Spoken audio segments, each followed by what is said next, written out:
Hi everyone, my name is Kira, I'm an English teacher, and in this video we're going to be doing a breakdown of a sample answer from paper 2 from 2014, and specifically on the poetry section, and the poet in question is Sylvia Plath. So let's jump straight in. So here you have the sample answer on the left hand side. We're going to look at the question, break it down and see what needs to be addressed and how we're going to approach it. We're going to have a quick look at the marking scheme to see what the examiner is looking for, and then obviously we're going to look at it paragraph by paragraph, introduction into each of the poems dealt with, and then the conclusion. So the question itself: Plath makes effective use of language to explore her personal experiences of suffering and to provide occasional glimpses of the redemptive power of love. There's quite a lot in that, and we have to try to pull it apart and discuss it. So the first thing I see there that's important is the effective use of language. And that obviously is relating to our style. So we're talking about poetic devices, we're talking about our features. So it's all about the language, the aesthetic use of language, all of the ways that the language is used to portray the particular theme. And this is going to be really, really important. It has to make up a good chunk of our argument. So in every paragraph, we should be looking for a few references to style. Then we should be looking at our theme. And in this case, in this question, there are actually two themes that are discussed. The first one is the personal experience of suffering. So it's really important to know a bit about the autobiographical side of things, which is knowing a bit about Sylvia Plath's life and understanding a bit about her and her background, but then also understanding the theme itself and seeing how this theme comes out in selected poems that you've chosen, and how that poem then is expressed, and how that theme is expressed, and how the message comes across through the use of that style mentioned at the beginning. The second theme mentioned in the question there is the redemptive power of love. So these themes kind of juxtapose each other a little bit, because you're looking at the sort of the darker side of Plath, the suffering, the angst, the pain, and then also looking at the kind of glimpses of hope and that sense of love and the maternal kind of aspects of some of her poetry. So there's two themes very much contrasting with each other, and then the style in the center of it all. Let's look at the marking scheme. Just a couple of notes about the coding and about what we're really going to be looking for. As always, PCLM is how your poetry essay will be marked. But in this case, we're going to be looking just at how the examiner will be marking. So the codes used in this case, we see LS and LL, okay? And the first thing I want to mention is the highlighting section there of effective use of language. So language and style is really, really important. And like I said, in every paragraph you should be talking about the language and style. You should be discussing the use of the effective use of language, but how the poet has used that language in order to convey the particular message. So the first code there is LS for the effective use of language to explore the personal experience of suffering. So that's language and suffering. That's the L and the S there. And the second side of it then, the second part of the code is the LL, which is the language used for love, or love's redemptive power. So in every point we need to think about the language and we need to think about the theme. And this is why this is something that students tend to fall down on here, but the examiner is looking for a discussion of both theme and style. Often students tend to just discuss the themes. They just talk all about suffering or all about love, and then they kind of say, oh, and there's a simile, and oh, there's a metaphor. But that doesn't really tell us. It's the use of the language to explore this particular theme. So you have to link up the two. So every time you talk about the language used, you then should be talking about the theme as well. Okay, so we're going to keep that in mind throughout this particular sample. Jumping into the main argument, then the main essay, we've got the introduction. And again, there's different ways you might like to do your introduction, but this is nicely laid out. First things first is the themes are mentioned very early on, the first couple of lines. You've got suffering, desolation in the first part, and then the occasional glimpse of the redemptive power of love. So we can say that for the most part, Plath's poetry is sort of dominated by the suffering and the desolation, the more negative aspects or the negative emotions, but that the redemptive power of love does creep in some. So obviously this student is going to show that using their evidence. The second part, we need to address the question, which, as we remember, is about the language, the effective use of language in order to portray these particular themes.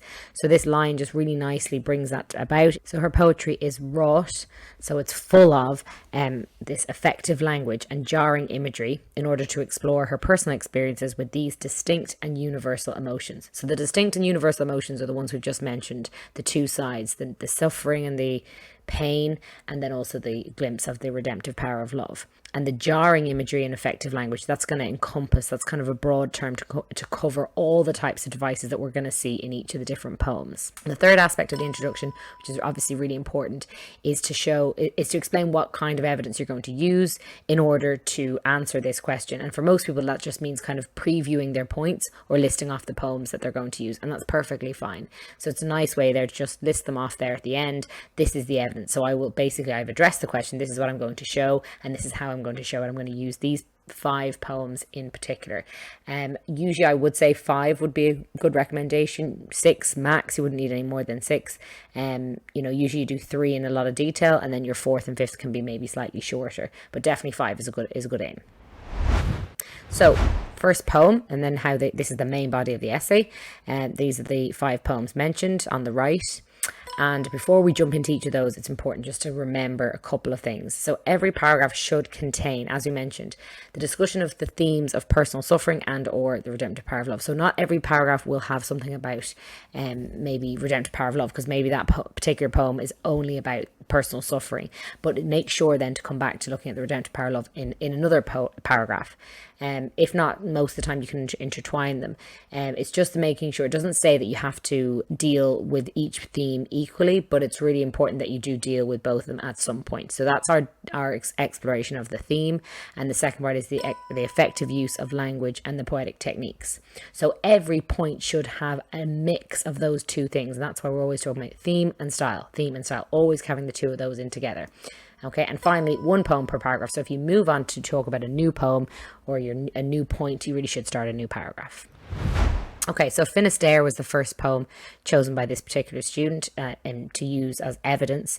And you can see straight away there's quite a lot of quotation and reference to the poem. That's the first thing that's so important. The more relevant quotation that you can use, the evidence from the poem, the better. Okay, that really helps. It really adds to the answer and the quality of the answer. So straight away you can see in the pink here we've got the theme. So mention of the personal experience of suffering with a plethora of mental illnesses such as depression. We also talk about the suffering mind, her self-destructive desires, and then the slight semblance of hope. So in this case, Finisterre doesn't have much of that hope, but it's important just to maybe reference ever so slightly the small amount of the second theme, the redemptive power of love. Okay, and secondly then the language. So in this case we're going to be talking about hyperbole, imagery, effective imagery, and symbolism. So whereas in the introduction we just talked about effective language in general, but we're going to now go into specifics and use actual examples. So this is where your poetic devices really come into play, and you use those quotations and use examples as much as possible to add to it. Second poem then, Arrival of the Bee-Box. And again, we're going to be looking at the 2 aspects, the theme and the style. So we should see both being dealt with here in this paragraph. Okay, so in this case we can see language, that there's a lot of sensory imagery used, sight and sound, effective imagery, the claustrophobic coffin. Okay, and then in the theme we mentioned the personal suffering and the redemptive power of love. There's a few examples. So mental suffering, the first line, her suffering is then exacerbated, the suffering is mentioned again halfway through, and then the redemptive power of love. So it's a slight glimpse. So we're really agreeing that for the most part it's nearly always fairly dire, it's dark, it's the mental suffering, but that every so often there's a little glimmer of hope. Okay, and the final aspect of this paragraph, which is really nice, is how the student links from one poem to another. So even just halfway through the paragraph there, we can see that this suffering is also evident in Morning Song and arguably Child, which will be dealt with later on. But it's just a nice way of linking to show kind of commonality, show that there's connections, that this is similar here, but we also see it later on. So it's a nice link, really well done. Okay, third poem then, Puppies in July. Another nice one. And again, lots of effective poetic devices. Anyone who's a fan of Plath will love Puppies in July. There's so much in it, especially we've put there similes, imagery, and juxtaposition, but and plenty more as well. But these are the specific examples, the famous ones like the little bloody skirts and the little hell flames. So there's so much imagery in it, and really tangible, really evocative imagery as well. Okay, and then on the second part is the mention of the theme, so anguish and kind of this indifference, this kind of numbness, and the word numb is used later on there in the paragraph. So the suffering and the mental anguish, it all comes through with the use of this effective language. Next poem then, as you mentioned, Morning Song. And again, these last two poems are have a lot in common in the sense that they're more about kind of the maternal love, and there's maybe some glimpses of the redemptive power of love more so in these last two than in the previous three. So we can see a little bit more of that. So in this case, the theme, as I just mentioned, maternal love and insecurities. So the redemptive power of love is mentioned straight away, and then it's her battle with her maternal insecurities, personal feelings of struggle and self-worth. So it is still suffering, but there's also this maternal love as well that's in there, and she's trying to come to terms with being a good mother and things like that.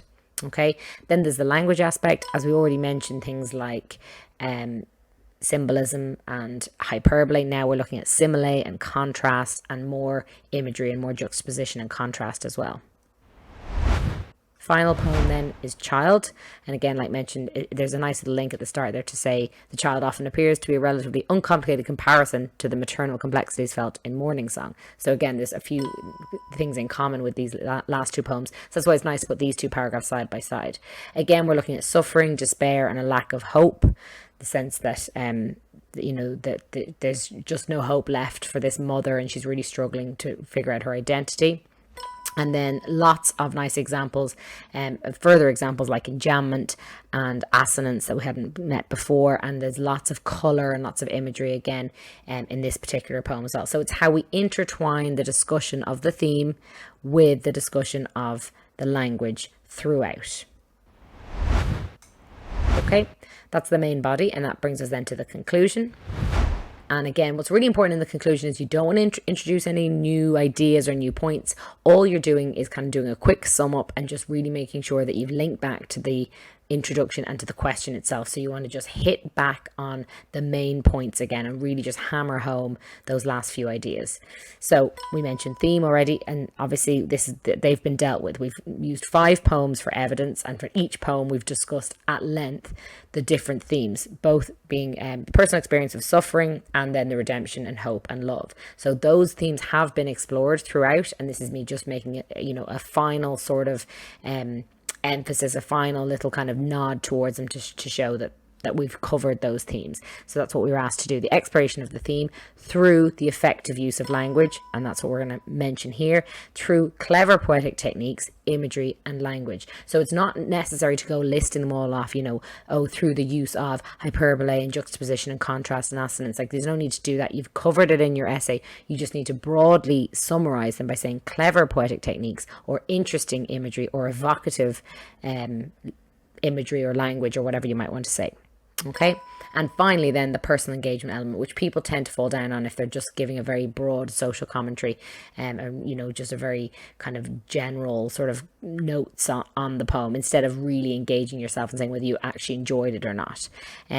So that this particular poetry is deep and it's emotional, had an emotional effect on me. So this student is really saying how much they got involved in this particular poet and studying them, and how much they enjoyed, or how much they were at least affected by studying the poetry, that it was an invaluable insight and they were eternally grateful. So just a really nice level of personal engagement there. So if you don't like the poet, it's really not a good idea maybe to choose that particular poet. It's very hard to sort of fake that level of engagement, but really does show the examiner that you not only understood and learned a lot about that poet, but that you really engaged with it and that it really affected you as well. So that brings us back to the end. For a full version of the sample answer and an annotated version, you can go to studyclicks.ie.